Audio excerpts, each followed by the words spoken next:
Took a little bit of a break last week after the random miscellaneous things that transpired, both here, electrically, internet-wise, storms. We're getting one tonight too. It's not so bad. It's kind of the same in other parts of the country too. Taz was dealing with some earlier today. Those still going on right now, or those past you now? Yeah, a little bit on and off. And okay, that's a weird. It's a weird message right there. Let me check my mixer real quick. I'll be right back. Anyways, oh, okay, people are starting to roll in. Hey, everybody that's coming in, we're just scratching our asses right now, getting a few things straightened out or whatever. Tonight's topics are, of course, artillery, artists, Elegoo, the 3D Nexus website, and some other things. Hey, Tracy, how's it going? What's up, Tracy?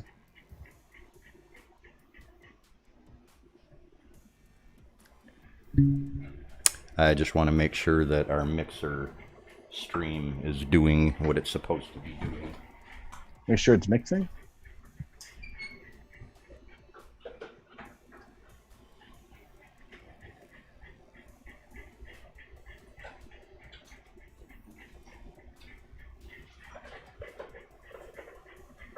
Oh, and the other Tracy's here too. Hi, Tracy.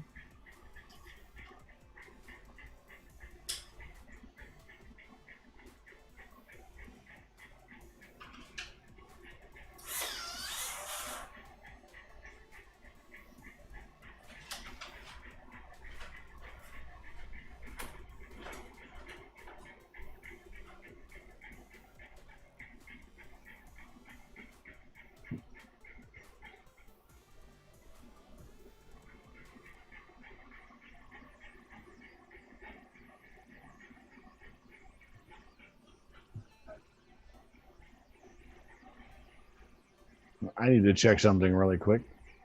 Be right back.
Okay.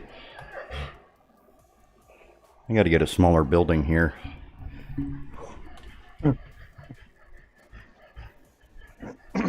So your problem is actually having too much space? Pardon? So your problem is having too much space? No, no, no, no, no.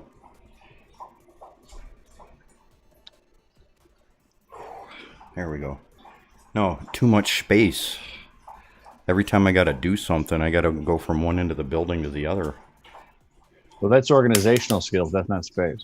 No, that's having internet from one end of the building to the other and multiple computers in different parts of the building.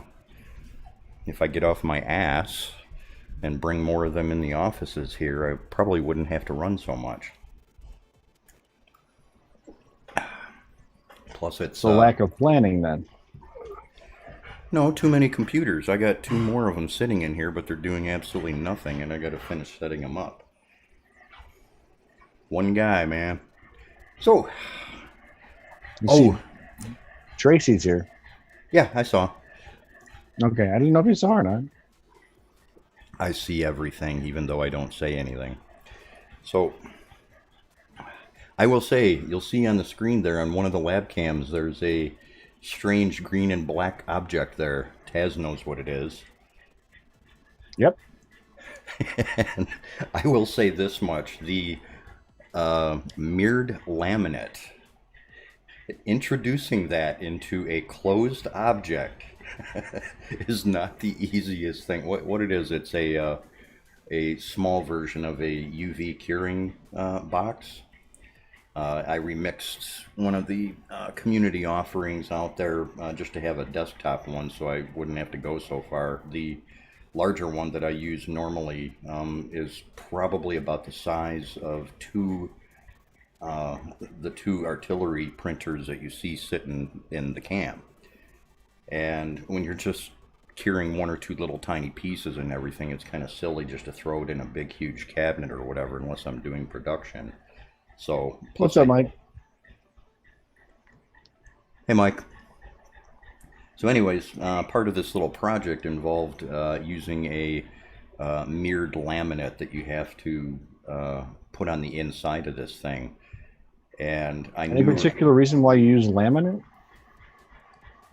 It's easy. You know they make vinyl, right? It's a vinyl laminate. It's the same thing. It's the same stuff. It's the same. Laminate's thicker though. Okay, that's, you know, you can call a dick or a cock a cock. I mean, it's just a different word for, yeah. I'm just saying. No, I'm asking because laminate is different than vinyl. I did the signage for a business. That's why I was asking. In cabinetry, okay, we call stuff that is probably less than 1/16 of an inch laminate as well. Okay. I wasn't trying to split hairs. I was asking seriously. I thought you were trying to bend laminate. Laminate floors are 3/4 of an inch thick. Yes. Look up laminate on the dictionary. That'll actually solve that. Anyways, instead of going off on that, that stuff is a pain in the ass if you make the mistake of, I think the whole length of that is almost 2 feet, or maybe about 1.5 feet, somewhere in that range right there. So if you're in a hurry and you peel the back off of this stuff and try sticking it on the inside of a container, it's not the easiest. It's not the easiest thing in the world to pull off. So I learned a valuable lesson after the first one, which was fortunately the short. That thing comes apart and breaks down into 2 pieces. The shorter one is the one that I did first, thank God. I learned to split those pieces into smaller sections and just cut it a little bit longer. So a normal, what I would have considered a 5-minute job turned into a half-hour. Never again, by the way. So anyways, I want to show you guys something real quick here. Boom, boom, boom. One of the hot topics this week. And I need to make sure that my right one is up. What's up, Len? Still setting up some keys here.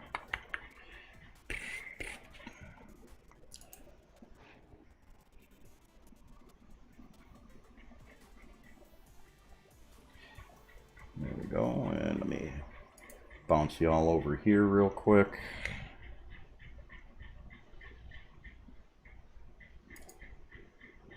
And earlier this week, Elegoo announced the release for the second round of another buy-in for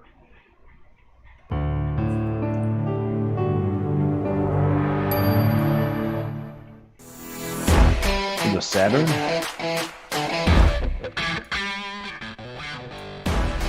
Yep, this is for the Saturn, large format. I am so ticked off with the first one.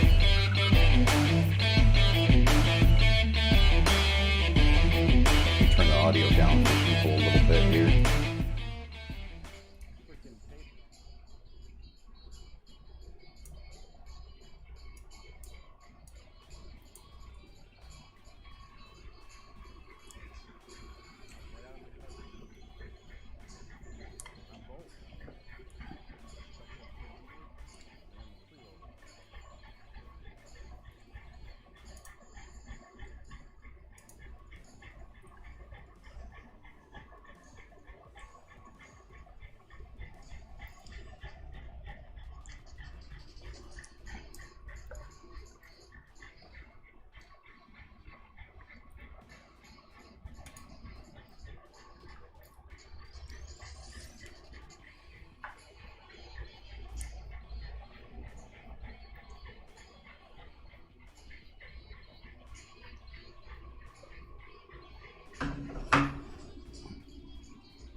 Alrighty. And yeah, last week they had a pre-order sale that failed horribly. There's crashing out on a lot of people. I mean, I don't think they expected as many people to want the printer, which I don't know why they thought that. They could have easily put up 10,000 printers for pre-order, and I bet they would have sold all of them. But they announced a second one that is actually going live at 10 a.m. Eastern Standard Time, so you figure that out for yourself if you're in a different part of the world, tomorrow morning. And we have a new section on the website devoted exclusively to them. And also, I've been... Hey Cornfed, how's it going? I went ahead. We're also partnering up with Cheeto Box. I'll just leave it at that. We're partnering up with them on some projects and things like that. So more about that in the future. We've got a section devoted to them now, since for us here anyways at my studios, this is resin time of the year. Which right now doesn't make a whole lot of sense because it's freaking 100 degrees out in my shops and I've got to deal with that. But it's actually better to work in, hey John, hey Grump, it's actually better to work with resins in higher heat temperatures than it is to try to work in the cold. If there's ever been any failures with resin prints, it's usually, with me anyways, it's usually because of lower temperatures, ambient temperatures. So kind of like FDM, you got to worry about a little bit of that too. Something else we got going.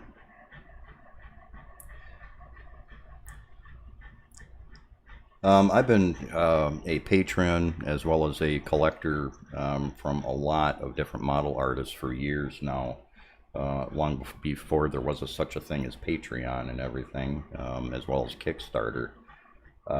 We're starting to showcase some of the featured and favored artists that are out there. I'll be adding more as I get around to it.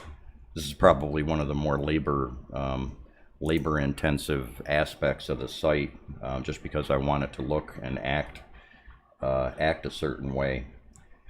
But you'll be able to go check out some of the different artists, as well as check out some of their work. There's no way I'm going to put galleries up for all of the work that they do. There's just no way in hell that that's going to be possible to pull off. But you'll also be able to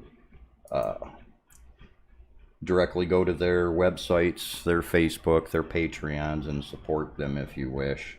I'll also be adding some different genres and things like that, and this all kind of comes into play with the streams that I'm going to be doing during the week that are directly devoted to modeling, resin printing in this particular case as well as painting, airbrushing, regular brushing, so on and so forth. This is all going to be coming together on the site, and we'll actually have a working schedule up for this stuff. So, and heads up, resin, get a wash and cure. Ben, I've already had one of the curing stations go through here. The process that I use is almost exactly the same, less the station. So I do a lot of jewelry work, a lot of different model work pertaining to resin and things like that, as well as other types of resins. So chemically and how I'm set up for doing all that stuff, I've already got a process set up. I mean, appreciate the heads up, but yeah, I've seen it already. And for you guys at home, it's probably going to be a good idea, or it's going to be great, you know, if you've got one machine or so. But for me here, when I'm doing a lot of resin printing and things like that, I've usually got a whole tabletop full of stuff that has to be cured. And those little curing stations just aren't going to cut it under normal circumstances. As far as washing too, I've already got, you know, being that I work with jewelry and casting and things like that, I've got a series of the ultrasonic cleaners too. So for me, buying one of those is just kind of adding another ultrasonic cleaner and replacing, you know, a couple other UV curing solutions that I have in place already. So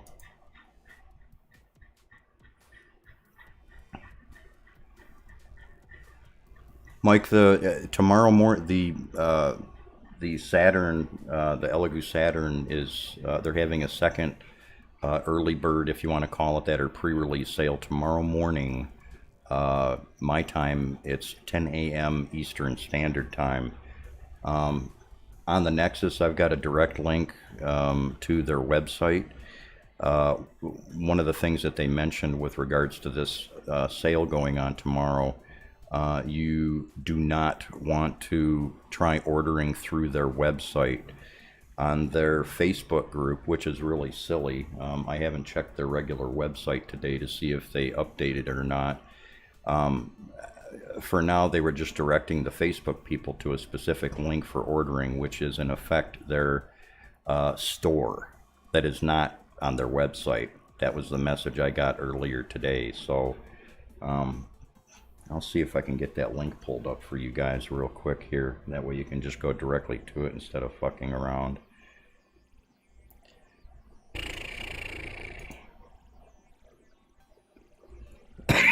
Excuse me.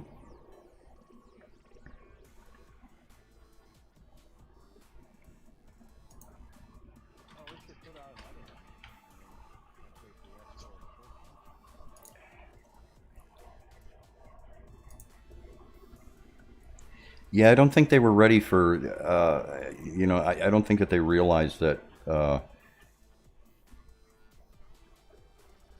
don't think they're, I don't think they realized that how long people have been chomping at the bit at a economical solution. Pardon? No.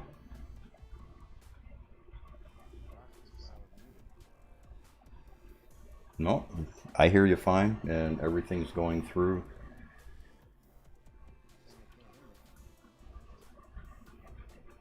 Nothing on my end. I'm actually looking.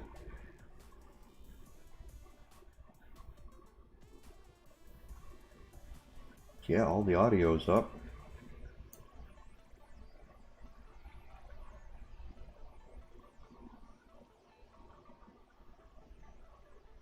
When We should have just had a Kickstarter. Yeah, you know, the whole Kickstarter thing, I'm having trouble pulling that link up. It's either in the Elegoo. Come on, where are you? Ah, there it is. I think he mutes me on purpose, guys. I'm just saying. No, I just checked. I checked. Your sound is coming through on Mixer and YouTube and He gets mad at me and mutes me. I'm telling you. He's not going to admit it, but he does it. nope. There we go. That is the link that they have given for pre-ordering the Saturn.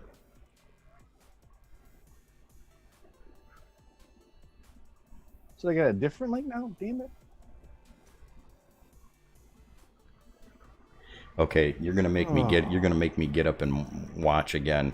Taz, go ahead and ramble just ramble like normal or whatever for a minute. I'll be right back.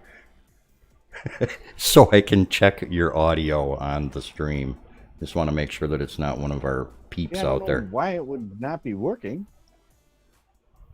Because I can hear you and you can hear me, so I don't know.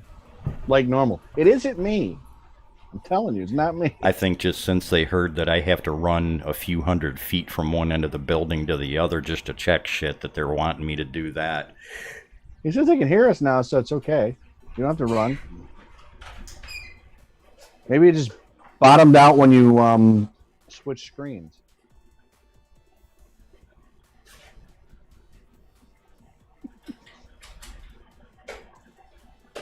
Sometimes it's good not to hear me. You can't laugh at yourself, you know.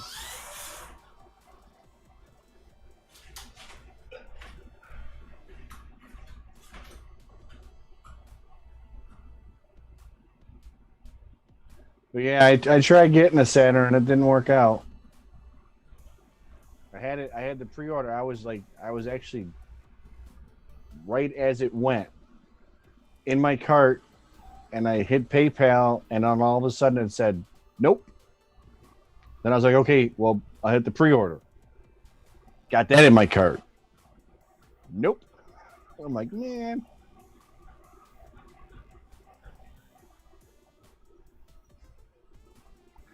So yeah, I was a little miffed.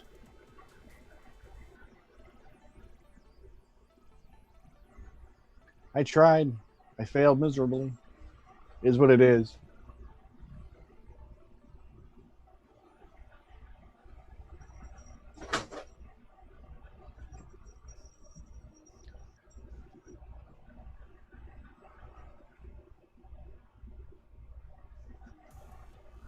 That's good to know. They hear me fine on all three now. Because he fixed it. See how that works? He had me muted because he was mad about the whole vinyl thing.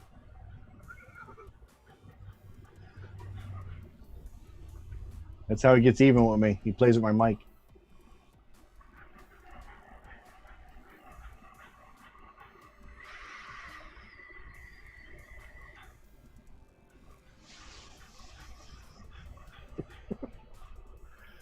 I'm gathering, yeah.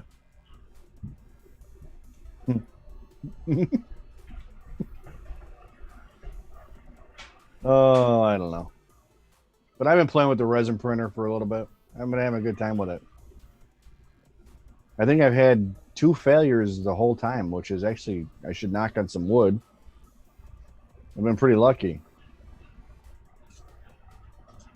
Besides spike. Hey, I got a spike.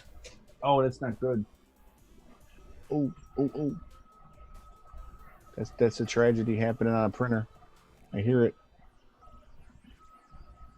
I guess I'll cancel that for now. It just cleared the whole plate. Yay!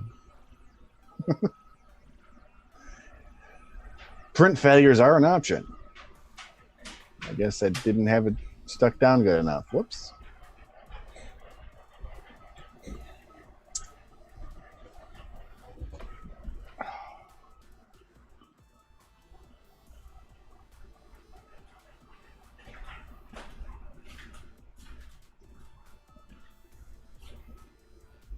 Now he made it back to his printers, so now he should be almost back now.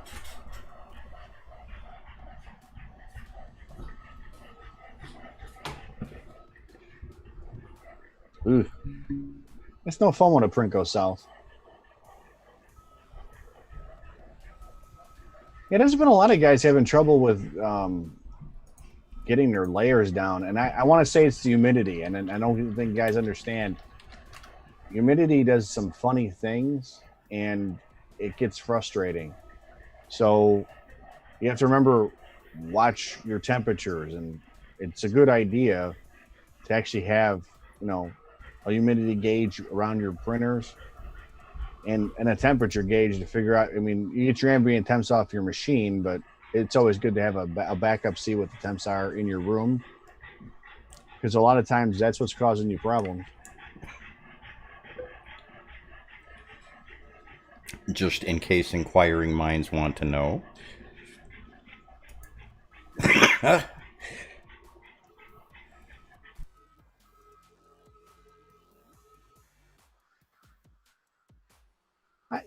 I don't have a lot of problems with Pet G. Mine goes down pretty good. I keep the bed around 90. I run my PETG around 240, 240-ish, depending on the brand, and keep my fan cooling at 30%, and they turn out fine. Yeah, Petchy's never been an issue on my end either, but I've only stuck with primarily one brand. I mean, early on, Yeah, I mean, these guys were having trouble with it sticking to their plates, and I think it's the humidity, because we've had a weird uptick in humidity around, at least around by me. I know I've had to make some adjustments, but that's the only thing I could think of that would really cause the issue. well, you can lessen or decrease the likelihood of issues with the right build surface. Very true. That PEI sheet's wonderful. I keep trying to tell people, but you know, that's okay. And okay, even though I dog on the flex sheets for the short term and everything like that, even the PEI flex sheets would be a better choice. The glass, I haven't really had a chance to use glass very often in non-controlled conditions, so I can't speak for what it might be doing to you guys. A couple of the refurbs that I got in, I'm tempted to temporarily leave the composite glass bed natural on it, just to kind of see if I can replicate some of the issues you guys are having. Well, we do tell everybody to put something as a barrier on it. I mean, because you don't want to put that directly, because that's going to be a pain to remove, and that's if it doesn't take the build plate with it sometimes.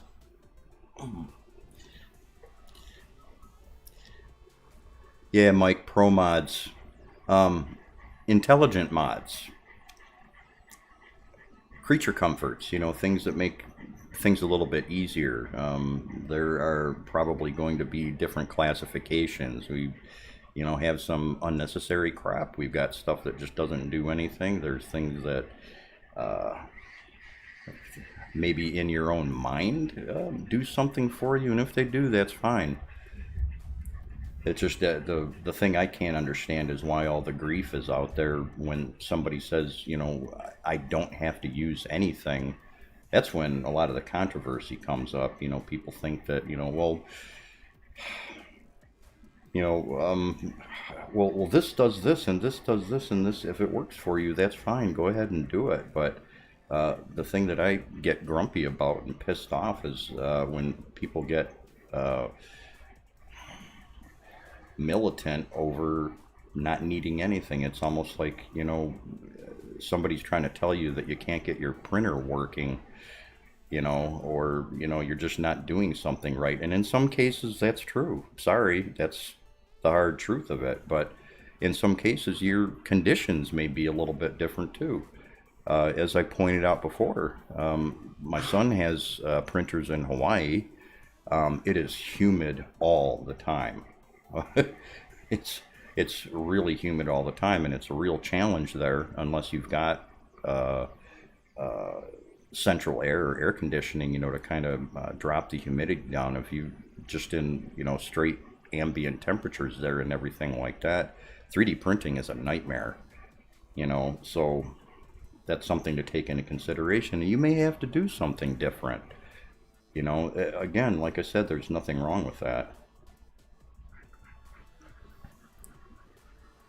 Well, then find a good straight edge, heat up your build plate, and you can shine a light and see where your low spots are at really easy.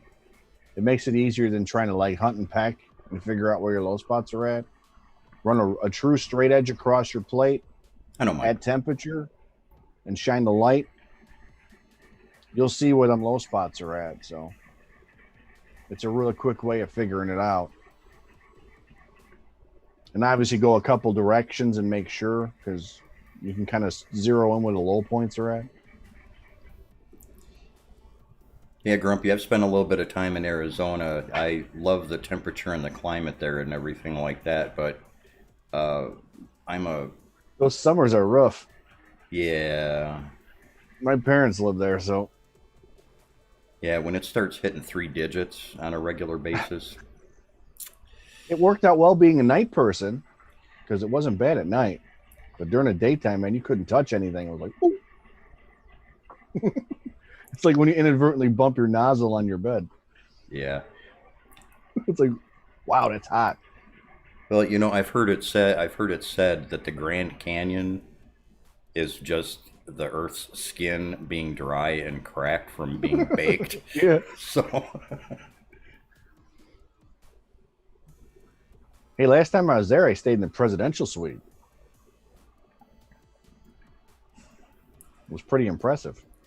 Len, my son, he got a Genius recently, and the center of his bed was really low, by probably about 25, 30 thousandths, which that doesn't seem like a lot to a machinist, but in the case of your first layers going down and things like that, that can make a pretty, big difference. After putting the PEI sheet on, for some goofy reason, it seemed to correct that.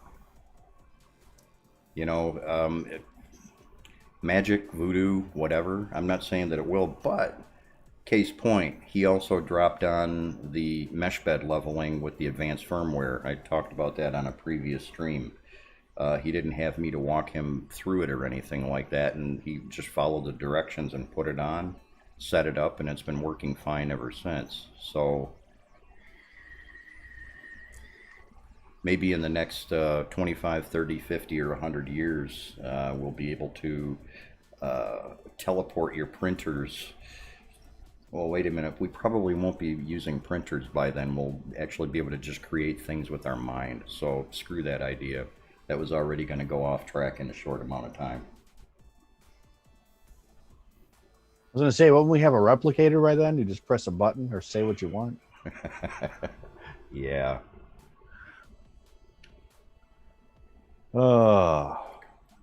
I'd have too much fun with that. So one of the other things that came up earlier today and last night, little bits of chatter over the last month or so, give or take, on that was the heater cartridges kind of going a little wonky. Some of you people out there that have been having trouble with heater cartridges, Taz came across something today that may have a little bit to do with some of these issues that are cropping up on the Facebook groups.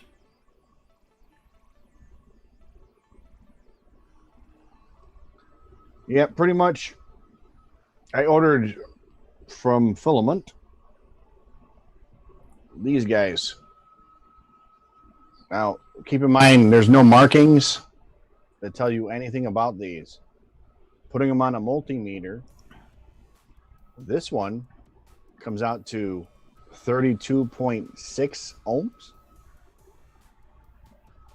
This one is 9.9 ohms. So this is going to be a 40 watt cartridge. This is a 60 watt.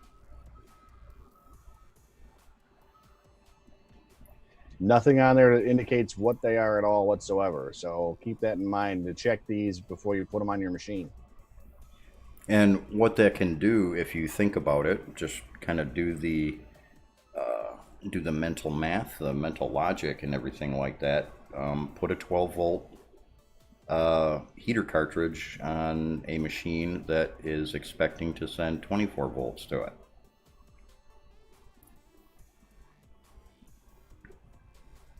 So artillery's been alerted to it, and they're looking into it. So I'm sure we'll hear something about it before too long. It's just a good idea. If you doesn't matter where you get them from, it's a good idea anyways to check that stuff. And and like I said, I want to just stress it's from the factory. So, but if they're not checked, you're not going to know, because there's, like I said, there's no indication of what they are.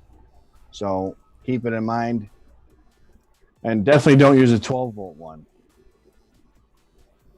unless you want to burn up a MOSFET. Yeah, and for the resellers out there, check your shit. It's just a good idea. It'll save you some grief in the future. Having to ship back and forth, customers that post on the Facebook groups that they burnt their printer up and everything like that and blame it, rightfully so. I mean, if they don't have any way of knowing, it's already after the fact. If it's already happened, you have no way to go backwards and check. So it takes a minute. It takes a minute to check it. Here's my thing. Or ask your source where you're getting them from if they've done it. Right. But my other thing is if you ordered direct, they should have checked it. So, I mean, any cartridge will power up and heat up. If you're just doing a heat test, yeah, it's going to pass. Oh, yeah, it heats up. Shut it off and move on. That's not going to... That's not if going you don't check what ohms it is, it could fry a MOSFET when the customer gets it. Over time, it may be fine for that first couple of minutes or however long the test goes. That's not going to tell them anything. Well, I'm going to admit to it. I put a 12-volt one on a 20-volt system when I got one of my enders, and I didn't realize I did it because I have a 12-volt printer. I grabbed the wrong one. Tez, it lasted for about a good week, and then all of a sudden, boom. Tez, you had a chart. Oh. You had a chart that you mentioned earlier today about what the ohms ratings were for some of the heater cartridges out there. Did you have that still? Let me find it. Yeah, if you got it, go ahead and link it in the chat there. I have to figure out what it'd be really helpful if that sort of thing was put on a little label on the bag that you get the things in. If they're not marked on the heater itself, it'd be really nice if they put it on a label themselves. And for the distributors and things like that, it might not be a bad idea to put that information on your sites too. Sorry to put you to work, but you're supposed to be professional.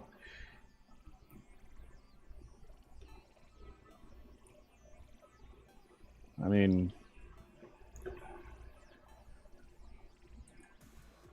I basically can put it in chat, but I don't have the link to it. Put it on can you put it in Discord? Yeah. Yeah, go ahead and I'll pull it up in Discord real quick. What did you want it under? General or? Yeah, just put it under general. All right.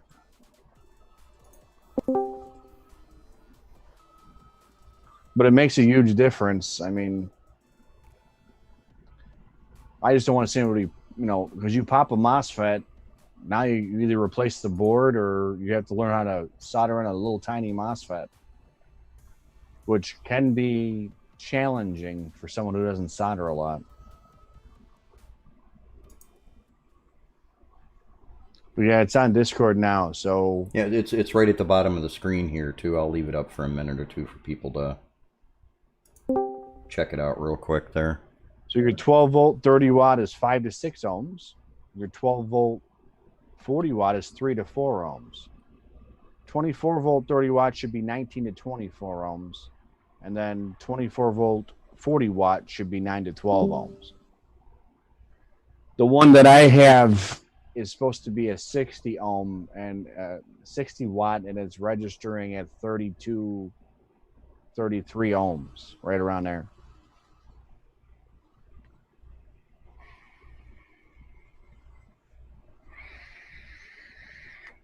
It's hard because different manufacturers are quoting different ohms for certain things, which kind of throws me. I'm not 100% on all this stuff, so I'm going by what is provided.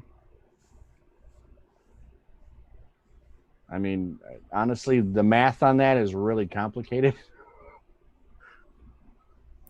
So Yeah, and you'd expect, we'd hope that as far as the design process goes and everything like that, that the engineers are taking these fluctuations or ranges into consideration, with their designs, or they should be.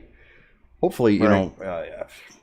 if it's a problem, a problem that's going to get solved and everything like that, that's awesome. It could be, we were blaming the MOSFETs on maybe bad MOSFETs, and it might not be that right now. So this sort of Yeah, it could have been like a mismatched freaking heater cartridge, and like I said, it'll work for a little bit, but then all of a sudden, boom. Because if it's ohming out around 12 volts, it's gonna fry something. this. So, and the advantage of 30 versus 40, Grumpy, would be 30 is going to put less stress on your ribbon cable, but it's going to take longer to heat up. The 40 watts going to provide a little more stress on your cable, but it's going to heat up quicker. So it's going to be like time versus power draw. So it's going to depend. Yeah, so ask her if she would rather have it slow or rather have it fast. 9 times out of 10, she's going to tell you slow. And if you want to blow your MOSFET early or not. I'll be right back. Nature call. I don't know how else to put it. It's much more creative that way. So, like I said, if you're running a 30 watt, you're a heck of a lot safer. Like I said, they were running originally, I want to say they were running 60 watts is what they were saying originally. And then they dropped them down on a few. I don't know if a few got mixed in or what, but if you're going from, you're using a 40 watt and then you throw a 60 watt on there, now you're putting more stress on your system. Plus, remember, you got to PID tune when you replace this stuff. Don't go willy-nilly just throwing a cartridge on and go right back to printing. Run your testing. It's going to save you a ton of headaches and min-temp errors and possibly ruining your equipment. Run the test to make sure it's working properly. So do a PID tune. Take your measurements you get from your at least 8 cycles is what I usually use. I do an 8-cycle PID tune. I'll take those, plug those in, save them, M500, put it in EEPROM and be done. Now you know it's dialed into that cartridge and that thermistor. Same thing with the thermistor. Run a PID tune. You change it out, run it and check it. This way, it all jives with the numbers. You're not going to get those wild temp fluctuations and have to wonder why it's not working right for you, or you're not getting your normal results, because now you're not going to be evened out where you want to be. And it's an important step to take, and something everyone should kind of stress to newer people, at least in my opinion. You should get them to start doing the PID tunes and checking their stuff and making sure it's working right.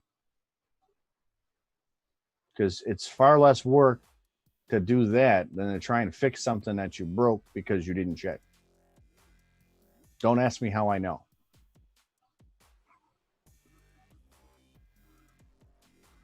I did the whole safety third thing for a long time, and I'm starting to learn my lessons. It gets tiresome replacing stuff. Especially for your own mistakes, it's even worse. It's like, oh man. I know I should have did that, but I didn't.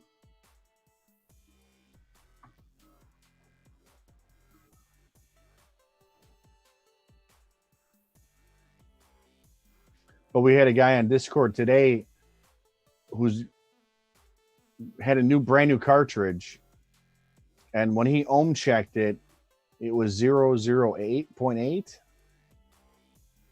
So it's more or less dead shorting.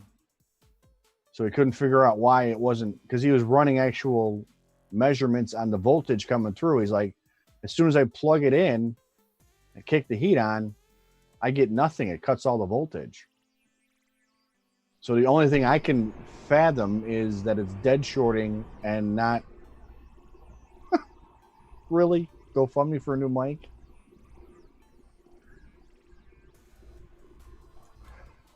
But like I said, the only thing I think of is just dead shorting and shutting off. So that's the only thing I could phantom. Either that or he has a bad PCB board.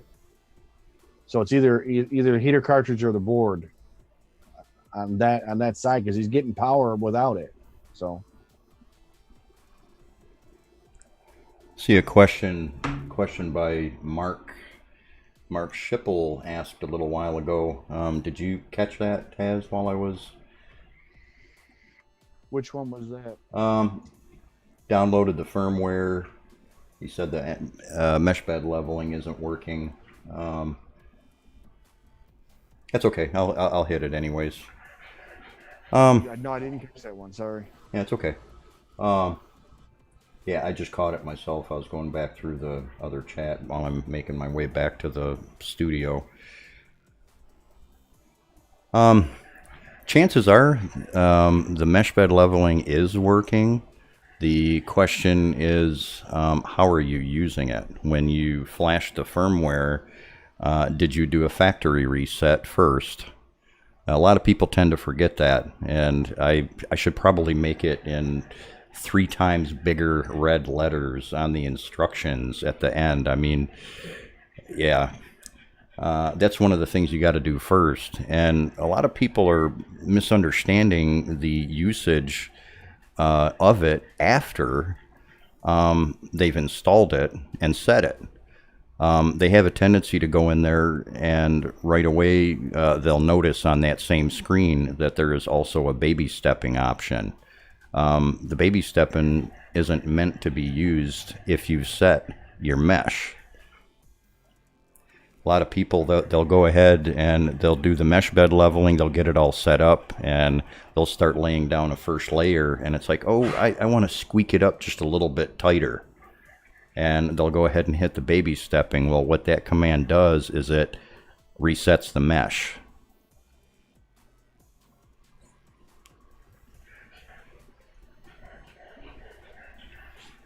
Yeah, I also put the code in there for the M420. Thanks, Mike, by the way. I still can't figure out exactly why some people seem to have to add it and others don't. And the feature is enabled in the firmware already. Let me get myself back up here. The feature is already enabled in the firmware to disregard or maintain or keep the mesh after a G28, which is a really common thing in a lot of people's start codes, including all the ones I release in my profiles too. That's why I enabled that feature. So I'm suspecting what I'd like to do was, let me see real quick here. Let me zip back up the screen. Where are you? Mark, if you could, you can PM me on Facebook, or you can send it through the channel or something like that in a whisper message or something like that, whichever platform you're on. YouTube. So feel free to go ahead and PM the Nexus on there. Send me your start G code, if you wouldn't mind, because I'm suspecting for some people their start G codes might have a little bit to do with that, but I can't tell unless I see them.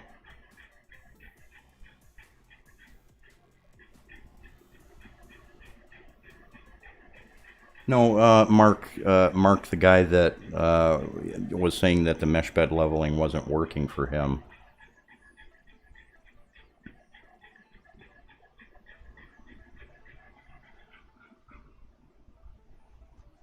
No, it won't mess it up at all. Then if since the feature, yeah, since the feature is enabled in the firmware to keep or leave the stored mesh in place after a G28, unless you enter a command to alter the mesh, which in the case of Baby Steppin, that does do that. It basically adds values to the mesh. It's not going to change anything. Yeah, corn-fed. That's something else too. When you go through and do the steps for the mesh bed leveling, there's two buttons. There's the beginning, which starts the process, and then for the whole rest of the mesh leveling process, it's that last button, the second button. And when you're finished, after you've stored mesh point 9, which is the last one, you need to save it to EPROM and just hit it once. I seen a video of a guy, he tapped it like 4 or 5 times in a row. And he said, you know, I was doing it just to make sure it saved. And it's like, no, don't do that. Just once.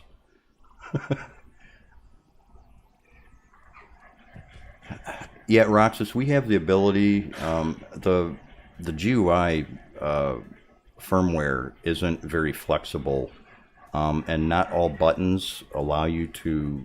Normally what we can do graphically is kind of create another button that has like a different color or might be a little bit smaller or a little bit bigger, so that when you press it or when it's focused, it changes over to that image to give you the idea that it's been pressed, you know, whether it be enlarging or, you know, reducing in size or something. Haven't been able to do that with this GUI. But you can test to see if your mesh is stored. I don't have that command right in front of me right now. I should know it by heart by now. I've rolled it out so many times, but I don't.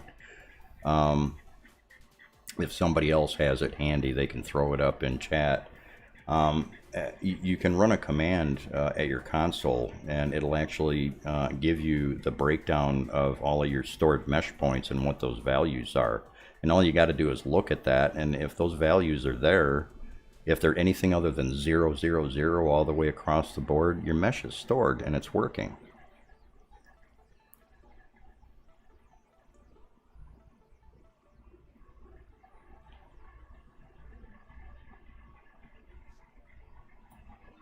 And let's see, for people that are new to the stream, new to the show, if you haven't already, feel free to like, follow, subscribe, hit the notification button. I promise we're going to start a regular schedule once again. The last couple of weeks have just been a royal cluster F that I don't really want to get into much right now. Between weather and inconsistencies in communication. So I needed to, that's it. I needed to walk away for a couple of days. Otherwise, I was going to say and do some things that people might not appreciate it. So it was best. Wasn't me. No, for once, Taz did nothing. So For once, I didn't tick him off and get him mad. So we'll count that as a bonus. no, let me get that command up anyways. That's going to bother the hell out of me. It's M503, isn't it? It might be.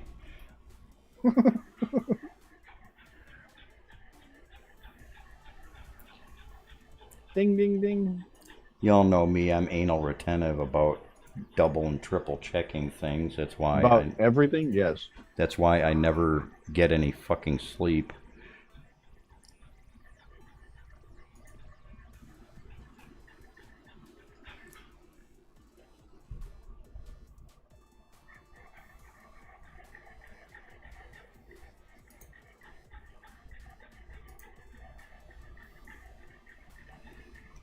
I'm almost positive I put it in the destructions. The destructions? Yeah, that's my term for instructions. I know. Especially for Playing along. people like myself who don't read them all the time, so I call them destructions. The stuff you look at when you finally get it into 6 different problems and can't figure out why. Okay. You're supposed to read those? Well, you know, I thought I was doing good at the very top of the install instructions. Please read this in its entirety. If you don't, you may miss something important. No, really. Yeah, shit. I need to. I'll enter that command line for testing your mesh. I'm getting it pulled up right on Marlin.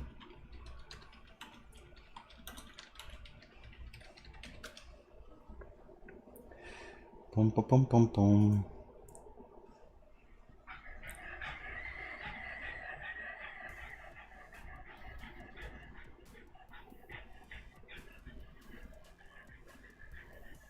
Well, you'd have to be able to read it, yeah. If you're going to do an M503, you'd have to be able to read what you're getting back. You're not going to be able to read that on the screen. So you'd have to be connected with like Octoprint or Pronterface or something similar to read the code you're getting back.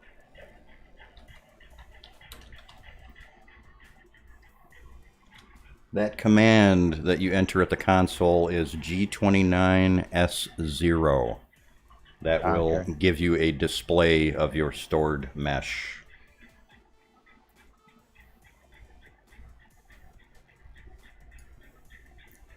Does that work with the TFT? What do you mean? Well, I think Roxas was asking if you could do it on the screen.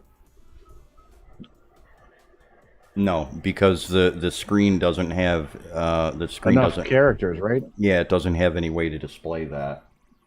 Once artillery once artillery changes over to 32-bit boards and better LCDs and everything, we won't have that issue. Right. Let's see. If you enter that command, I just put it in chat for you guys. You should see something like that. In like Pronterface or Octoprint interface, that type of thing, not on the screen. Yeah.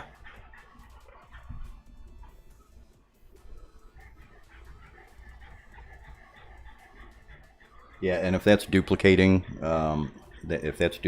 across the platforms, sorry about that. Oh, also too, part of the stream stress testing tonight and everything like that is I added another platform that we're streaming to. It's called Mixer. That's like Twitch, like YouTube.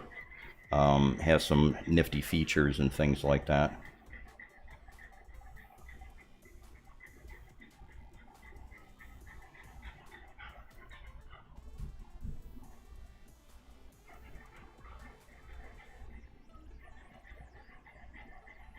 Yes, Roxas, it's owned by Microsoft. It's a nifty little platform, and it's I'm just kind of expanding options for everybody to be able to use. I've already had probably a handful of users that ask me how come I'm not streaming to Mixer, because they don't want anything to do with YouTube and they don't want anything to do with Twitch, so why not?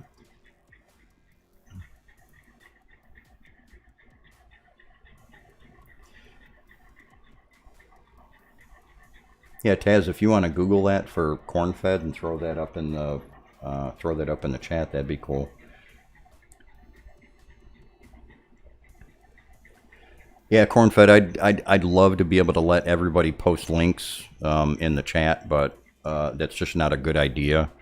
I trust all you guys and everything like that, but from time to time we're going to get assholes coming in on the stream that are going to kind of abuse that privilege, and I can set up a tier system and everything like that, and right now I'm lazy.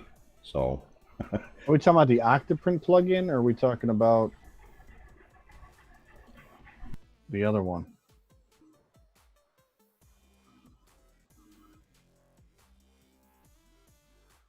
For the mesh visualizer.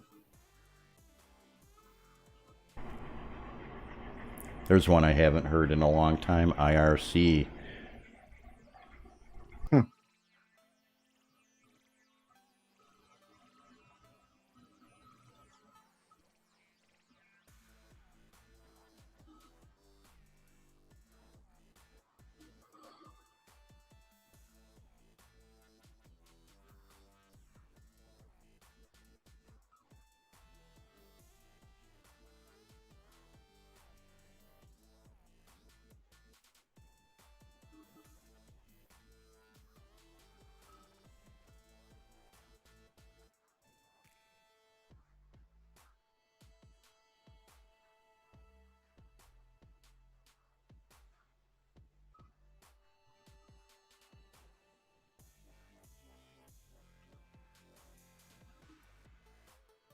I'm trying to figure out this link, but I'm not sure which one we're looking for. Okay, that's fine, Cornfed. I can go from there. I just a whole bunch of stuff popped up in my Google search, and I'm like, there's the Octoprint plugin, which I'm aware of, and then there's a bunch of other stuff, and I don't want to link to something that's obscure. If you have the right answer, it's much better. Here it is. Thank you, sir. I appreciate it.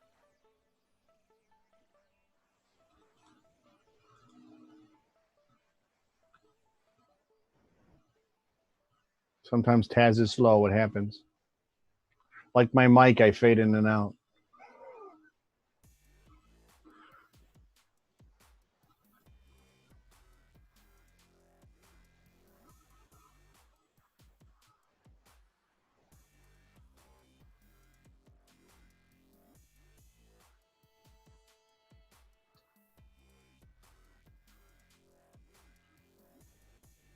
We also put it in general on the Nexus site, so we got it there as well.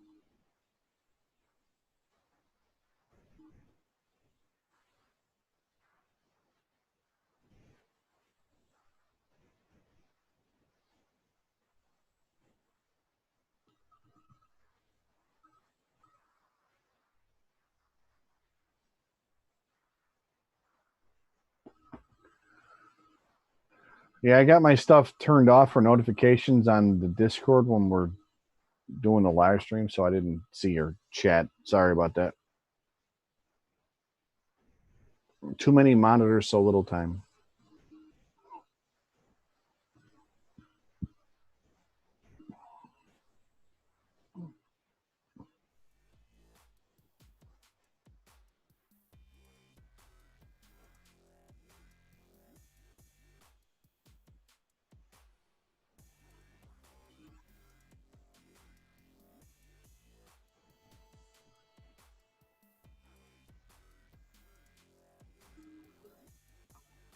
JMO21. In the spares kit that comes with the X1, the simplest way to prevent your ribbons from slipping is there's some black bookbinding tape that comes with your printer. Take a couple of strips of that and put it around the areas that move the most. After that, you could either print something. Some people suggest hot glue. I like to be able to reverse. If I need to get to something, I ain't going to pull up hot glue. So that's why I suggest the bookbinding tape. I think that's an easier option. There are also printable options for cable strain relief, which you want to do for your bed and your ribbon cables. Because a bed's another biggie that people don't pay attention to, and if it flexes the wrong way, it's a pain to get fixed.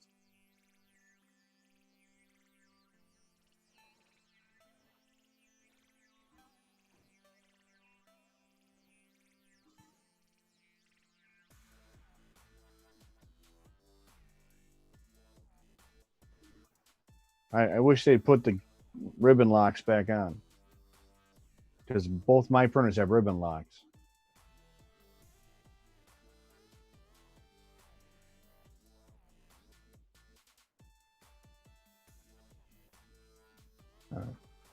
not sure why they got rid of those, but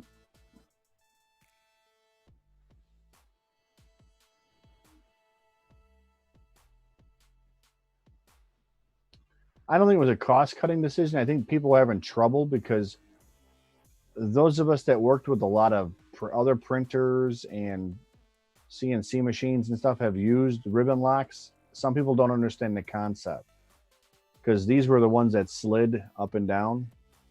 So people were trying to put their ribbons in and messing up their ribbons. So I think they just wound up with pressure fit ones in the hopes that they wouldn't have so many customer complaints on the locks is what I really think happened. I think they had so much issues with people not realizing you have to unlock those to take them off. And you also have to keep them unlocked and try and push a ribbon in and then push them down. So I think that they went with, something that would be easier for everybody to use. Not thinking that would backfire the other way.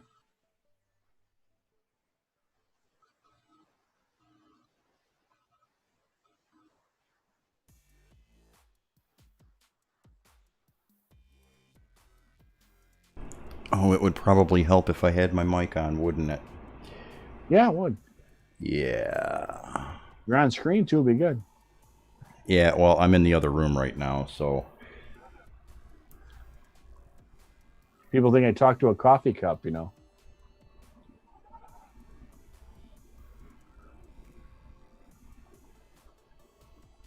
you notice, I just You got a blue strip attached to your Genius. I don't have a Genius, so I don't really know for sure.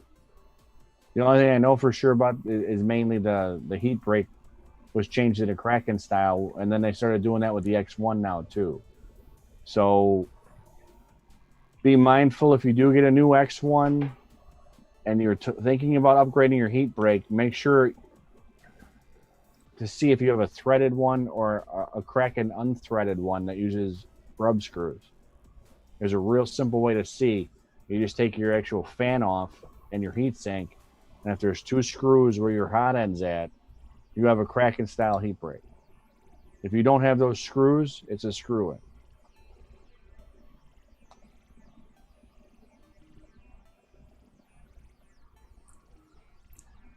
Yeah, I had mentioned the link that I put in there. We were talking about the various things that you can do to ensure that your ribbon cables last for a period of time. The link there, I put an article up on 1 year later after some of the fixes that I did. And I finally burnt out a ribbon cable, but it was user error. I was doing maintenance on one of the printers, and I plugged in the ribbon with the printer turned on, and that fried it right away. That fried it right away. Calvin Witt, I think a week or two ago, and he even openly admitted it on the Facebook group, that he did exactly the same thing too. So we all can do it from time to time. I've come close. I've caught myself because I've been struggling with trying to get something working, and it's I need to take it off, and then it just isn't going. I'm like, oh, yep, gotta shut it off. Don't want to do that. Fortunately, it didn't. There wasn't any feedback from it or anything like that. But right after I did it, I knew it, and I looked right down. I looked right down at the LCD, and I seen that happy little 15-0, and I was man. Shit. Live and learn. I've been lucky with that. I've done other dumb things with printers, and I've come close. Like I said, I was fighting with a clog the one time, and then I had to wind up taking off the ribbon so I could get to the back side of it to clear everything out. And I went to grab it, and then I realized, yep, I was still heating the hot end, so I probably should turn it off. And thankfully I did, because I really don't feel like replacing that. Thankfully, I have my 2 original cables from my printers. On both of them, I have the original one. Yeah, short of the very first one that went out, which is what prompted me to do everything that I did last year, the printers have been running, I'd probably say on average, at least 5 days a week. Sometimes it's more, but on an average of about 5 days a week, all the time. And that's on multiple printers with never, a problem with any of the ribbons. So, and you could always put some Dickelectric grease on it. Dickelectric grease fixes everything too. Well, it's good if you're in one of those like higher humidity areas to put a little bit on. Keep in mind, dielectric grease doesn't conduct electricity, so you don't want to coat it like it's a sandwich. Just spit on it. Don't dip You just it. want a little dab just so you don't get any atmosphere into the connectors. That's the main thing that does. It doesn't help transmit electricity at all. In fact, it does the opposite.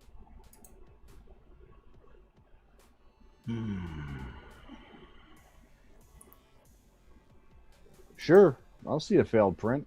I got a couple myself. I just don't show them off anymore. I hide my crimes.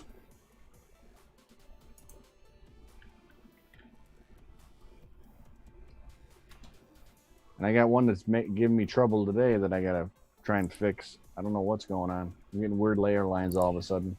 Yeah, JMO, I reference the initial strain relief article with the findings and everything like that I did last year. I just put that link in the chat for you there too, so you don't have to hunt for it on the Nexus site. Yeah, 'cause you got a lot of stuff on there. It's a bit overwhelming at first. That's what happens when you have a lot of shit going on, and it's gonna get even worse. No, I'm just saying it when you first go on there, it's like, wow, there's a bunch of stuff here. Where do I go? So it's a little bit overwhelming. I'm not being critical. I just think it's I know. got an abundance of information. I knew when I was getting into it, and that it was going to end up doing that. And just for grins,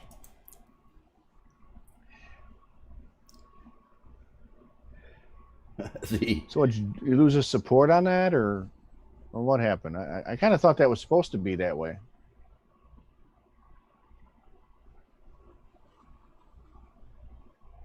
Mike, with that print.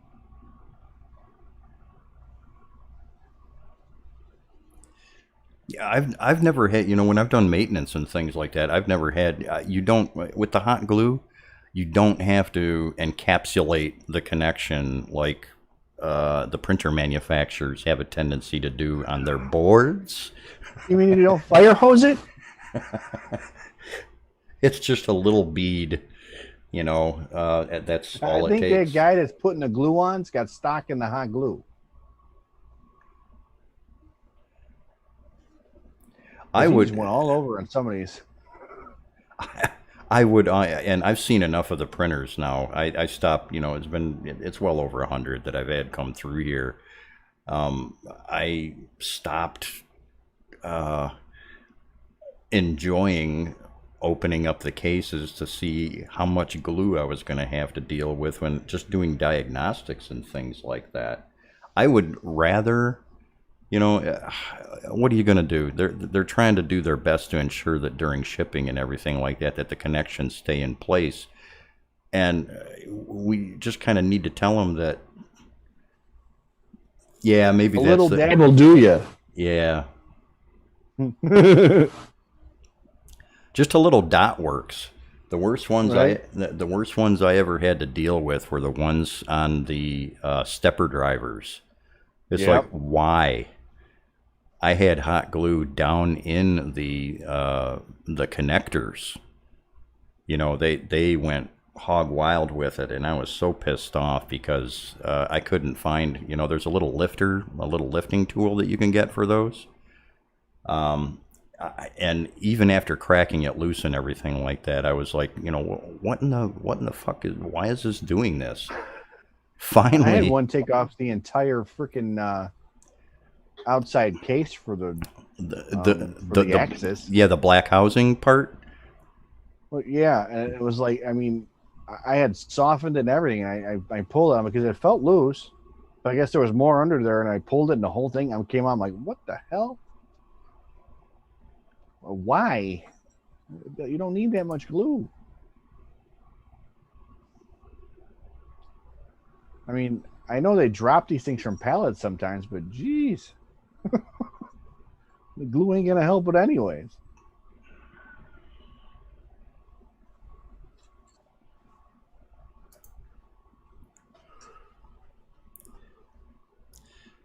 Yeah, I just got done putting Oh, in. Just got done attack put. kitten's awake. Pardon?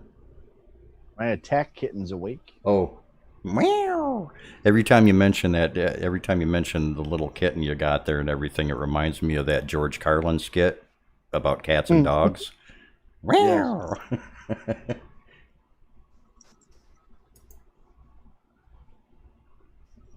Yeah, partnering up with Elegoo for some stuff going on here. So there's some heavy duty support on the Nexus for Elegoo now.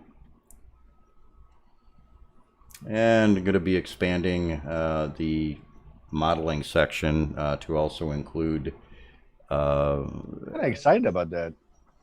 which, The modeling stuff. I mean, I'm not an awesome painter by any stretch of the imagination, so that kind of stuff is cool. well, it's been in my vision for quite some time. I used to do it on my Historic Origin Studio sites, and I'm kind of carrying all of that over to here now. I kind of want, I mean, this is also for my own sanity. I kind of want to keep it in one place. But also Right. some of the show topics and things like that that we're going to be doing are directly pertaining to resin printing, modeling, painting, so on, so on and so forth. And also, there's a lot of people that have brought up one of our newer recruits in the artillery range, and now Elegoo is a fellow named Delwyn. He's been showing up on the Facebook groups quite a bit, and he went balls to the wall with it and just bought everything right away. And he's also a caster as well, so I don't get much of an opportunity in the 3D printing arena to talk with many people that actually do stuff with their prints other than printing toys and busts to show off and benchies and crap like that. Benjies. I got into I got into printing for reasons that have nothing to do with what a lot of people are using them for. So that's going to be expanding on the site as well. Some guys take this stuff a little too far too with dialing it in. It's like, dude, just print. Stop playing with the numbers and running tests. Print something. Well, I brought this up. I brought this up earlier today in a separate subject. Once you've got good prints, is there a such thing as gooder or gooderer? There must be. I must be missing something. One of the vocal people on the Facebook group just recently brought up an old Necro post about, there's no way that you can get perfect prints and this and that and the other thing. Fuck you. Yes, you can. You can, and it's really not that difficult. The thing is some people have different ideas about what they consider are perfect or good prints. If you're happy with your prints, they're good. Okay, Right. for me, the work that I do and everything like that, I work with jewelry, I work with fine detail castings and things like that. So I have to be anal retentive about the stuff that I do. And I just pass that knowledge on to you guys and everything like that. You can use it, take it and use it or not. I mean, it's up to you. I don't judge anybody either. There's, I've seen some pretty fucking horrible. It's really difficult to get me to look at a picture of a print that somebody did, and it's really difficult to get me to say that looks like shit. But there's been a couple of them, and even for I can only speak for the work that I do, in the terrain modeling and things like that. Sometimes the limitations that FDM has are beneficial. If you're doing a lot of organic prints and things like that, there's times when those layer lines are really helpful, especially if you're printing stuff like wood. Yeah. If you're printing in the wood filaments and things like that, the layer lines are awesome because that gives you a grain to work with. A So, touch of realism. yep.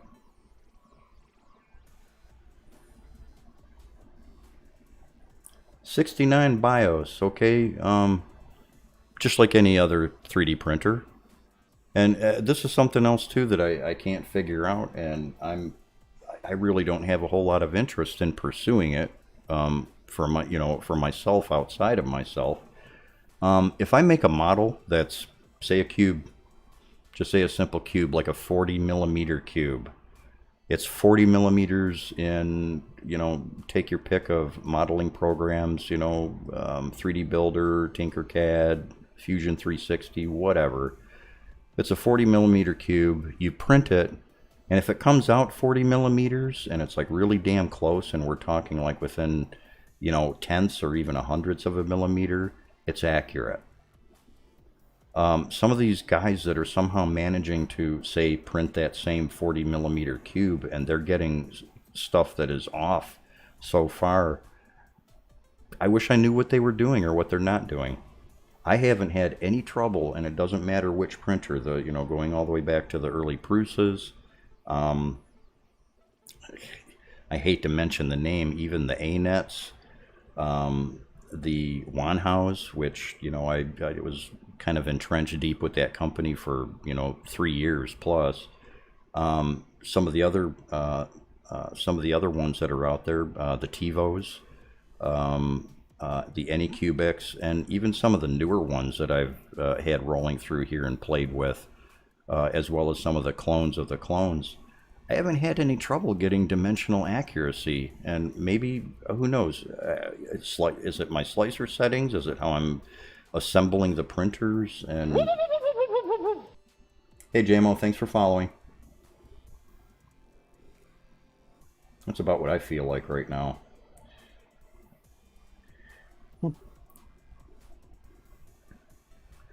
So 69, I guess you should expect good dimensional accuracy out of the printer. I mean, there are those of us out here who are getting it, and if you're not getting it, we should probably try looking into why.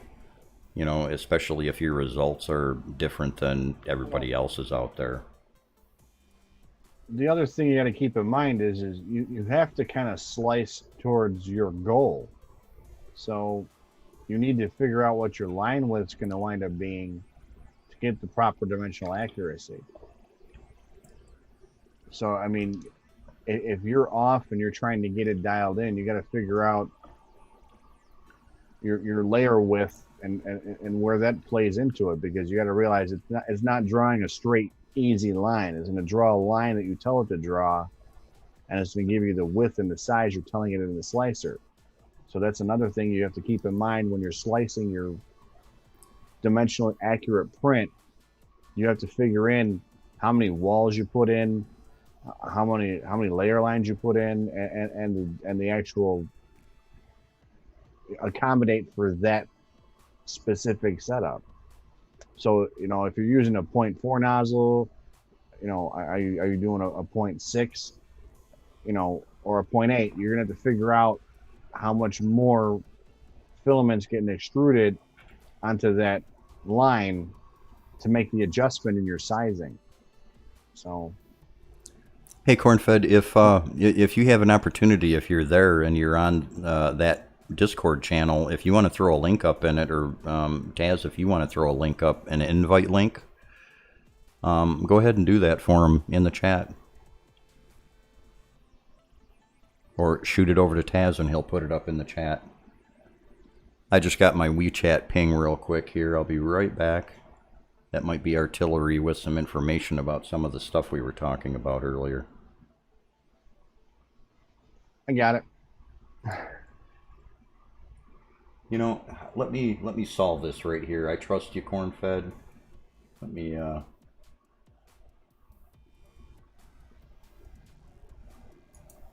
Well,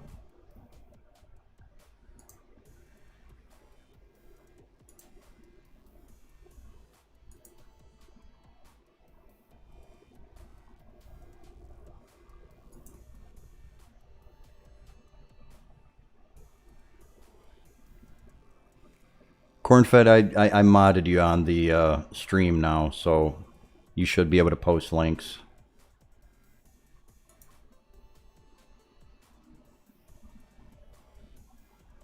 That'll make that easier. Okay, I'll be right back. I gotta check WeChat real quick. Info on a Core XY. The only one I have is a Tron XY or Tronxy, however you want to say it. And other than the frame, it's garbage. So I haven't had much time to play with it. Right now, it's sitting in my garage because I'm frustrated with it. Eventually, I'm going to put a new board and new screen on it and set it up. But I haven't found one I really can say I like yet.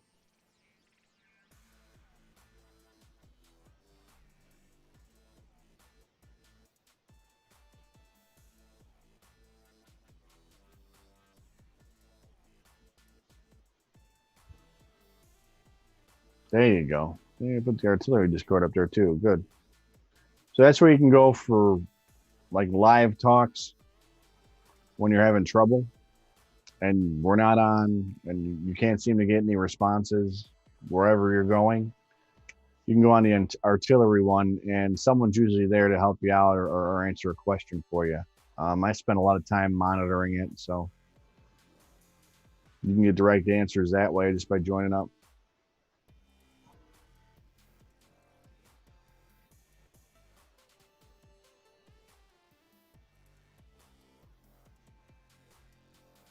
Yeah, like I said, I did a video on the Tron XY, and from day one, I had nothing but problems. They sent me an entirely different build plate that I had to come up. Thankfully, I have a printer already, so I had to make my own mounts to even get it to try and work. Then, however, why they put a Bowden style tube on that thing, I don't understand. I cannot stand the idea of a Bowden tube on a Core XY. I think it's silly. They should be putting direct drives on a Core XY. Who the heck wants a big giant Bowden tube flipping all back and forth? Not to mention the distance it has to be if you've got a large Core XY printer. Now you're doubling the amount of retraction you have to play with and trying to get it dialed in, and it's just like, this is silly. A direct drive would work way better.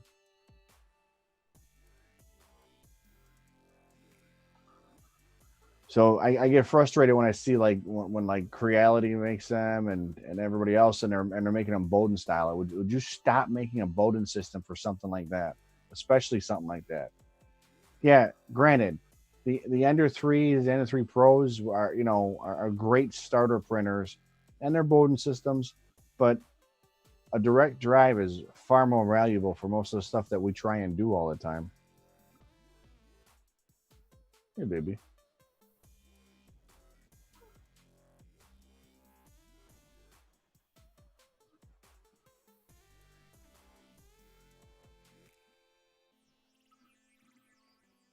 I said I was just disappointed. I had bought that printer just before I bought the artillery. In fact, I had bought that Core XY and I was excited, and the frame was nice and rigid.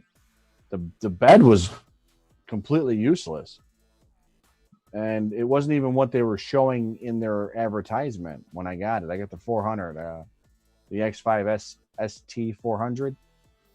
That it was just a cluster from day one. And then their software or the firmware is actually proprietary, so you can't fix that. So I've been compiling one, but then I wound up using that board to help somebody else out. So someone else had a printer failure, and I was like, yeah, I got an extra board, okay. And like I said, I was just frustrated from day one with that POS. Just it was very upsetting. And then on top of it, I couldn't get any contact from support. And I want to say I ordered that one through. I think I ordered that one through GearBest, and their best offer for me was to give me a $40 refund. I'm like, I can't use the bed. Send me a bed that fits. I don't want a refund. I just want the part that's supposed to go on the printer.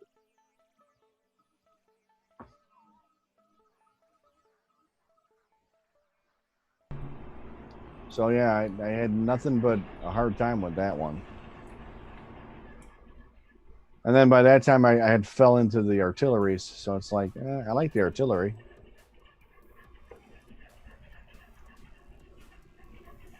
And now it's resin, so now I'm playing with resin printers. Trunksy is Cheeto stuff? Is that a figure of speech thing, or does that mean that they're somehow related to Cheeto, the company?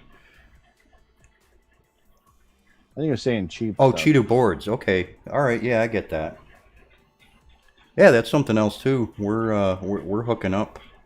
You can get that pulled up.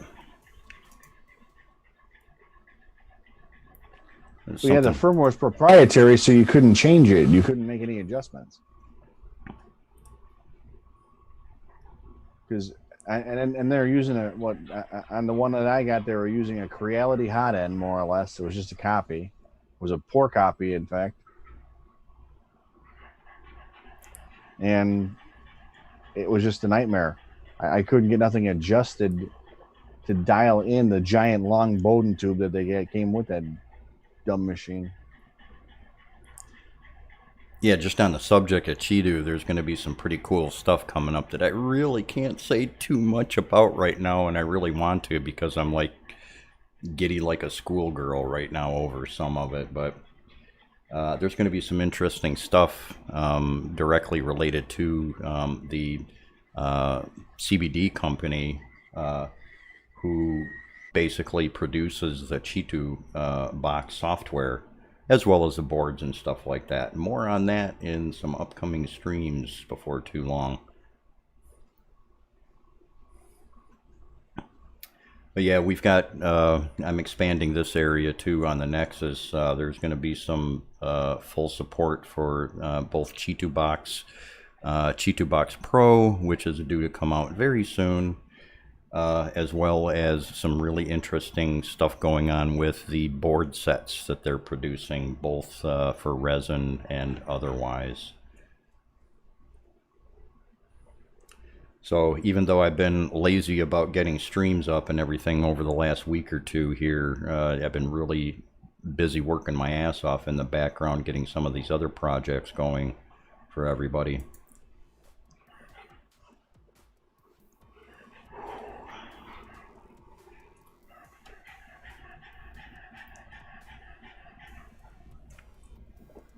We have a couple of A-nets here that Gandalf the Wizard, Ed, for you guys who don't know.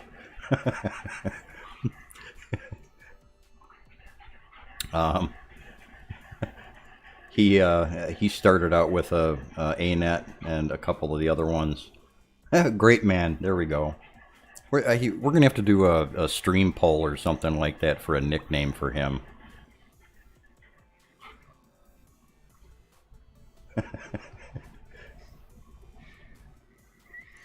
Yeah, Grape Man. Grape Man is now permitted. I'm trying to figure out how that was even sexual. Am I missing something? Am I not informed? Yep. Gandalf the Grape. Yeah, we'll get him a mug or a t-shirt made or something like that. He'll dig that. Need to get him his wizard hat. You know, he's got it around here somewhere, and help, Mr. Wizard, help! Sorry, old Saturday morning cartoon stuff. My bad. Yep. So, for people that stopped in just recently, I'm seeing that the users watching have kind of shot up in the last 15 or 20 minutes. If you're new to the stream, If you want notifications on upcoming shows and things like that, check the sites. Like, follow, subscribe, hit that on YouTube, hit that notification bell, that extra little step. We're going to be getting back on a regular schedule here pretty soon. Like I said, the last week or two has just been a cluster F that should be all but gone now. We should be back on schedule this Friday, 6/12, the stream. I don't have a topic for it yet. We'll kind of play it by ear. I'll probably announce that over the next couple of days, and we'll kind of have an ad up for it both on the stream channels and in the Facebook groups too.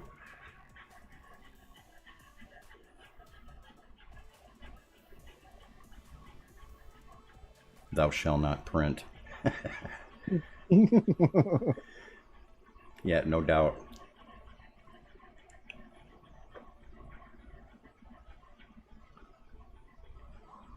Thou shalt explaineth to death.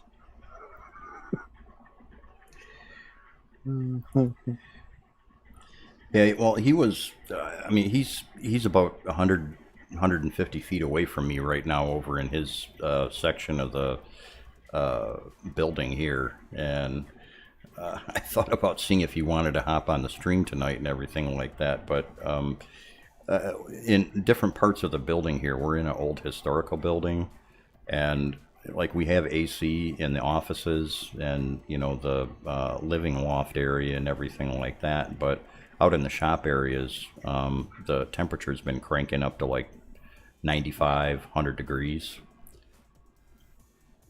And when I strolled past him earlier, he didn't have any shirt on or anything like that, and he looked like he was getting ready to pass out. I kind of didn't want to bother him. He had his grapes. He's tired. Oh, we just did a vitamin water Gatorade run today. This is June, man. We're not supposed to be seeing this. We're in the east part of the United States here, close to York, and we normally don't see these kind of temperatures until like mid to late July. And man, I mean, they started right at the beginning of June. It's too fucking early for this. And from what I'm seeing, they're saying that we're just across the board, we're going to have a real hot summer. So that sucks. And I'll give you guys a little bit of a sneak peek. Be kind, because this is just a preliminary deal right here. But the additional shows that we're going to be doing, where we're dealing with modeling, airbrushing, painting, model modifications and things like that, as well as resin printing and things like that. Going to have a new look to the stream. I'll just give you a little bit of a sneak peek of what I'm starting to work on. This is like 5 minutes into it.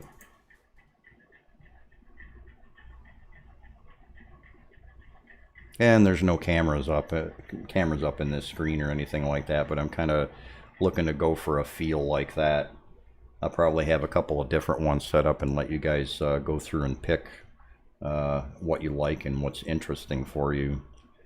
If we're topic-wise, if we're going to be working on, if we're going to be working on fantasy, medieval fantasy, D&D, Warhammer type stuff, I'll have that flavor. And then when we get into more of the futuristic or apocalyptic stuff, I've got some other screens that I'm working up for that too.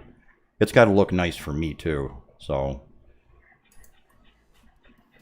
but that's just 5 minutes of work there. I'm playing with fonts and screens and cameras and all that stuff.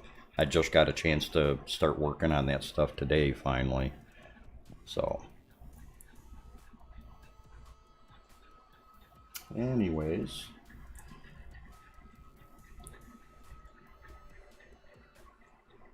yeah, the second I put it up when I passed by the last time, printed that up earlier today. That was a 30-hour print.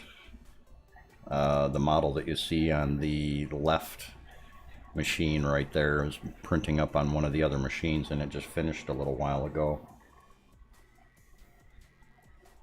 I might even sit down and actually paint that this weekend. Who knows? It's a multi-part print too. That's just all assembled. Cool. Yeah. The black stuff that looks like a print failure on the right-hand printer is actually just a bunch of terrain. I got a really good deal from eSun here lately on some of their filaments, so I wanted to run it through and start doing some tests on it to make sure that it's up to snuff, and I did a handful of terrain on there in the black. That saves me. The house is by Printable Scenery. They're one of the... Let me get that pulled up for you guys. This is kind of another reason that I started doing this.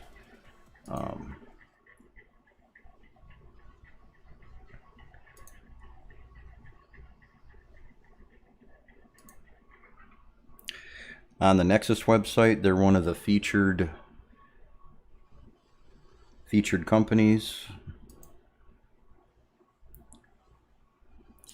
And the teaser galleries that I have for these guys set up, there's no way I can put all of the images. I've been collecting the stuff from these guys for years now. I've got some of them, some of the teaser videos for some of their past Kickstarters up and everything like that. And the model that you're looking at right there, it's part of the Chlorhaven setup. There's a whole series of that stuff right there. I might even have it hiding in here somewhere.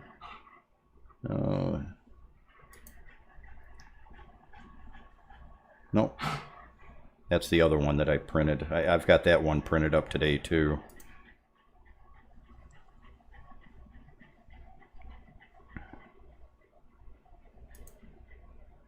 There it is.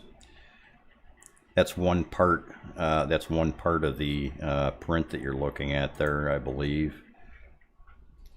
They've got hundreds of models, and I just grabbed a couple of handfuls of them to kind of give people a little bit of a teaser of some of the stuff that they've got available on the site. On the Nexus, you'll actually see that there's links back to the actual showcase that you're looking at right now, but also their website, their Facebook, YouTube, and also their current Kickstarter. I'm getting ready to buy into this one here. I've kind of held off for a little bit because I wanted to see what the perks were going to be after it's been up for a little while. I buy into them anyways. I just held off on it. I'm pretty geeked for the new Eden stuff. I've always been a fan of, in my own modeling work and everything, a lot of the jungle type stuff. And they've got a whole series of this stuff coming out.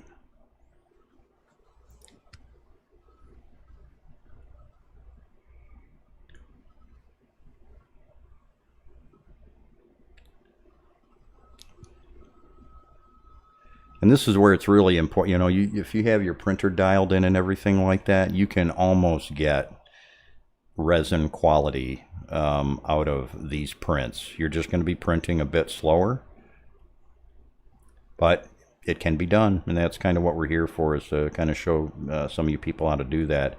Another part of this Kickstarter, they've got a waste world, Mad Max shit, everything like that. There's tons of it, and the stuff that you're looking at on the screen right now is just a small sampling of the stuff that they're putting into it. But the models are fantastic, and they print beautifully. Yeah, they got some cool stuff. And then the Sanctuary is the space, you know, for you guys that are into Space Hulk and some of the other space-natured games that are out there and everything like that. They've got a really nice modular system for working your stuff up. But on their regular website, I mean, they've got... Let me get this up here.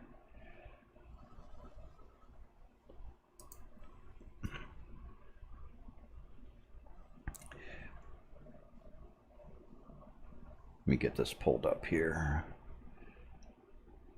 I've got practically everything that this company offers. I've been, kind of with them ever since, from the get-go. But man, they've got some awesome ships. The ships are just, they'll blow you away, the detail that's in these things.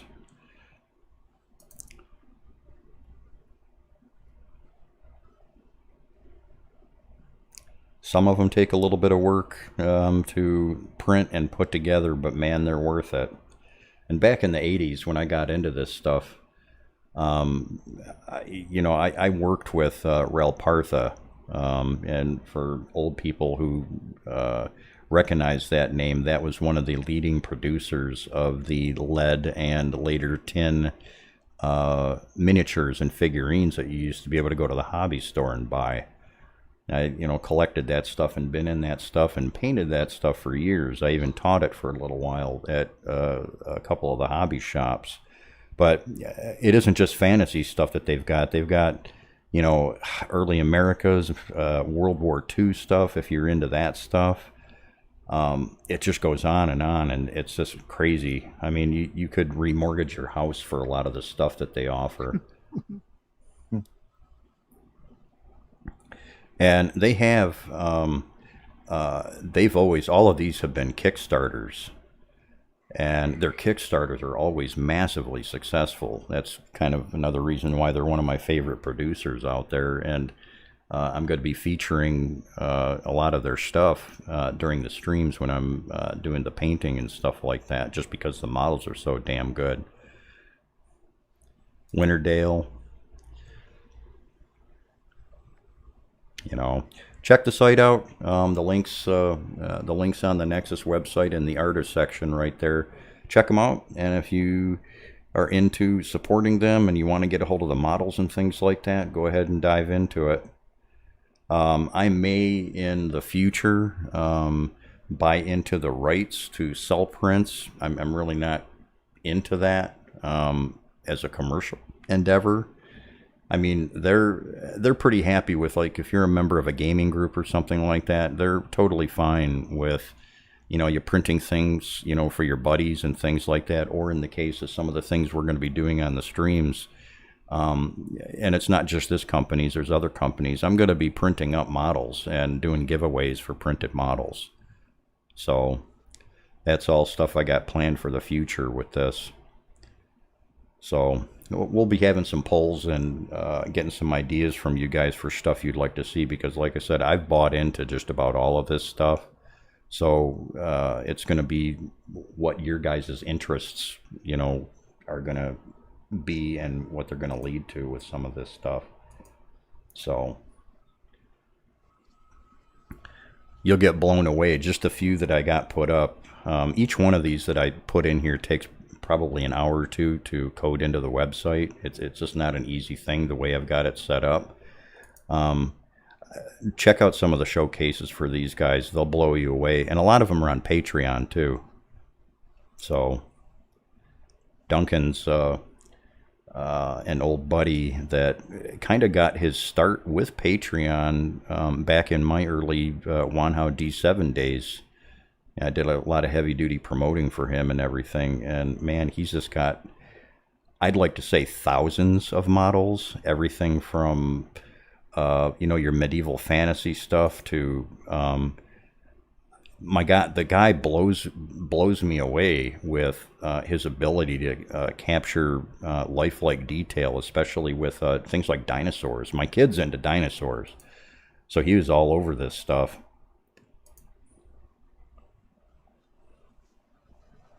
That's an undead. Yeah, he blew into a whole undead dinosaur phase for a while there. And if you're into that, you're into that. Little mouselings, so on and so forth. But check that stuff out when you get a chance to. It's all on the Nexus website, and I'm going to be expanding that. I'll be doing that on a regular basis, so there's going to be a lot more of those artists in there.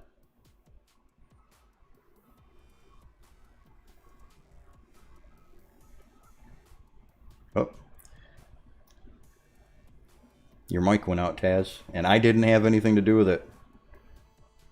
My mic went out? No, you're back. Well, I saw you drop an F-bomb, but we didn't hear it. Well, that's good. I just heard something pop on the plate again, and I'm not thrilled. This would be a second print that failed. Yeah, Mark, I've been meaning to check out the Car Wars game. It's time for me. It's time. I just haven't had a chance to. I've had so many different things. Yeah, something else too. This whole COVID thing and everything like that. That's decimated the the convention market right now. Oh yeah.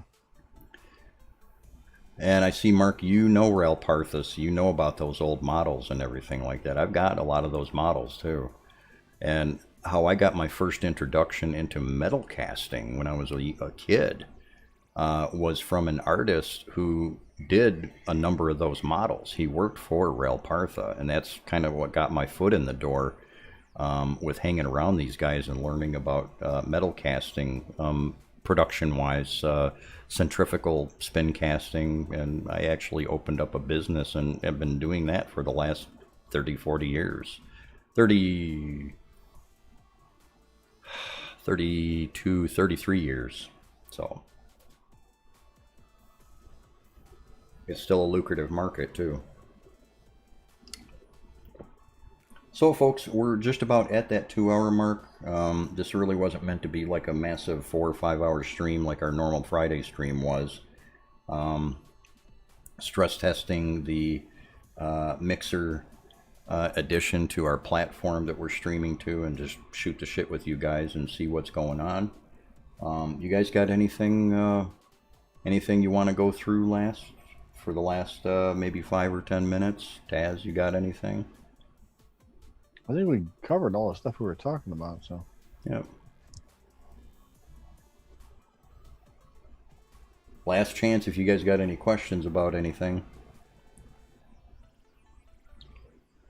And yes, the 3DN G strings will be available. you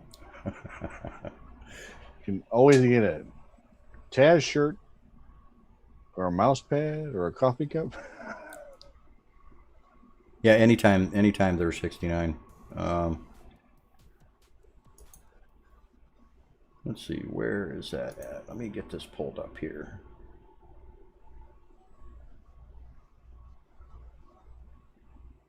I got a couple of Taz's items on the merch screen. I need to get this updated too, because I've got a bunch of new merch that I'm putting up, and I don't know, maybe Taz has got some new stuff too.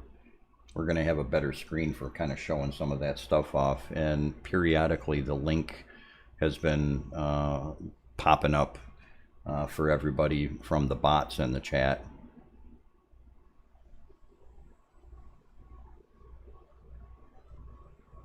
And thanks for the tips, guys. Always appreciate those. Those are great. Just putting all that stuff back into the streams. It's all going to be about just putting it back into content for you guys. And if you haven't, before you bail, like, follow, subscribe, so on and so forth. That'll ensure that you get notifications. Our regular schedule so far is supposed to be, and we're going to try really hard to stick with it, is Mondays, Wednesdays, and Fridays, and add more in the future maybe.